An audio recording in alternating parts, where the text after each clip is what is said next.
Yes, each car comes with a very good experience, and with this car, I mean, it's a whole new experience altogether. This is Pajero Exit 2008 model, and this is the review of this car. So come with me. This is Washera Escapades, formerly Su Travel Journals, and here we do car reviews, we do journeys, we do a lot of escapades. This is a car that has a great presence on the road. You can't fail to notice it. When I see this car on the road, I mean, the first thing I notice is the grille right here with the Mitsubishi logo, and then the huge, headlights with the box type. The shape of the car is almost like a box. It's really nice. When you sit on the road, it has a huge presence. It's a big car, obviously. And we're talking of the Mitsubishi Pajero Exit, a 2008 model. So it is a 3000cc car, so it's quite a huge engine. It has a V6 engine, and being a 300cc car is definitely a guzzler. It actually guzzles more than a Prado if you want to compare with it. And it's quite handy because even the exterior, it's made of quite handy material, so it's a car that you'll be very comfortable even when you're doing off-road. I thought this car would be manual, but it's an automatic car, and it has some gear shifts where you can be able to adjust the four-wheel drive to fit in different road terrains. Yeah, so let's start by the outright review of this car, and then now we'll go to interior. It has some fog lights down here, and then it comes with this 3D mirror where you can be able to see the tires and even the front of the car when you're driving. And obviously this is the side mirror, and it has the indicator on the side, and these are the doors, quite heavy doors, and they're so reinforced, such that when there's an impact on the car, it really takes quite a huge impact to be able to go through. So the doors are quite reinforced, and of course it comes with these details, which makes it now like come out. And definitely now you have the stair. Yeah, when you're getting into the car, so it comes with this bumper right here, where you can be able to go inside the car like this.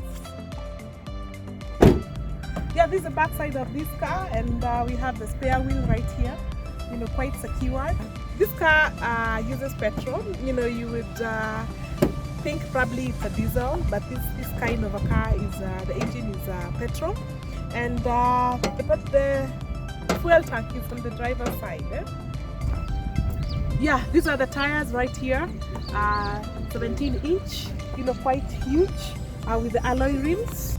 Yeah, so this is the trunk or the boot right here. It's quite spacious.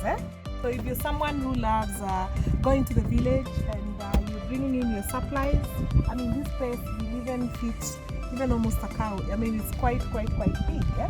And let me show you something. This car is ideally a 7-seater.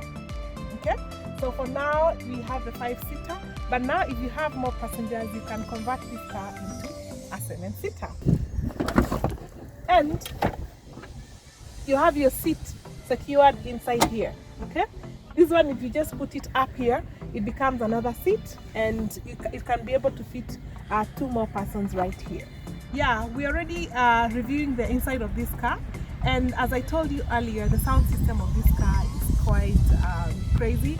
It's so good, and the reason why, I mean, we have speakers even at the boot door, and then we have another speaker right in here, that even if you are the 7th passenger, you can be able to enjoy good quality music even while you enjoy the space of this car. So this is a family car, and it is quite spacious. So behind here it can fit 3 people, and behind there it can fit 2 more.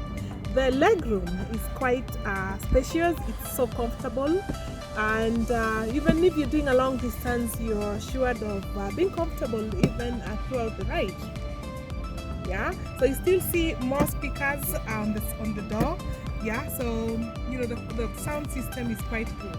We have some AC knobs here, so even for the passengers sitting behind here can still be able to regulate the kind of temperature they want to enjoy while seated behind here.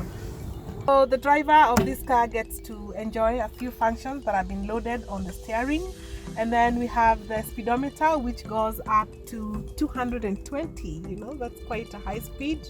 And then you have the rev gauge here, you have the fuel gauge right in there, and some small screen here for just a few displays here and there. So here you have your sound system, and then this also screen acts as you know, when you're reversing, it has a camera that you're able to see what is behind you. And of course, this is the AC. It has storage facilities here inside, you know, quite spacious. You know, you can see the space between the passenger and the driver. You know, it's quite comfortable. You know, it has some spaces in here. And this is what I was talking about, this gear. So you can just press it when your car is at the parking, and then you can be able to set different four-wheel driving modes, depending with the terrain that you're in.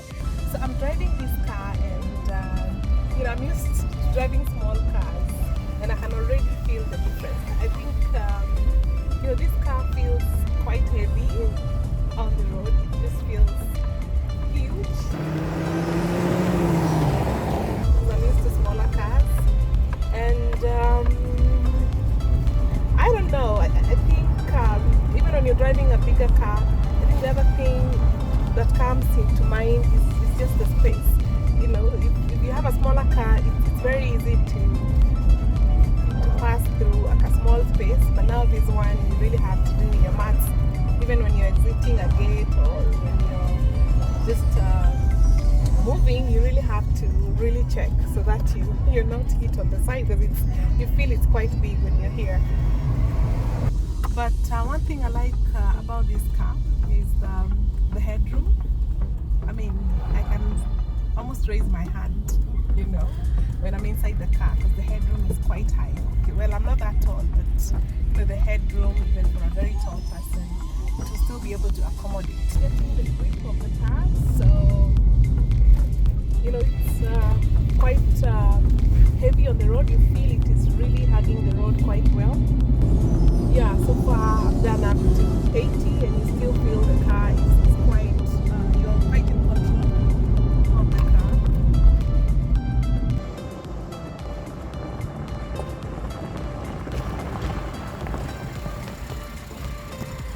For safety features, it has some airbags fitted at the passenger side, at the steering, and as I said earlier, the doors are quite heavy and reinforced.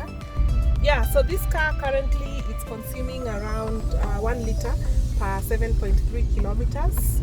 The current cost of this car could be around you know, between 5.8 million, thereabouts. Yeah. So the sun has gone down, and so we need to bring this to a close. So it's been a pleasure bringing this to you. The review of Mitsubishi Pajero Exceed 2008 model, and we'll see you in the next video. So if you have not subscribed, kindly do so, so that we continue just in this journey together. So remember to stay safe on the road and keep others safe as well. So bye for now.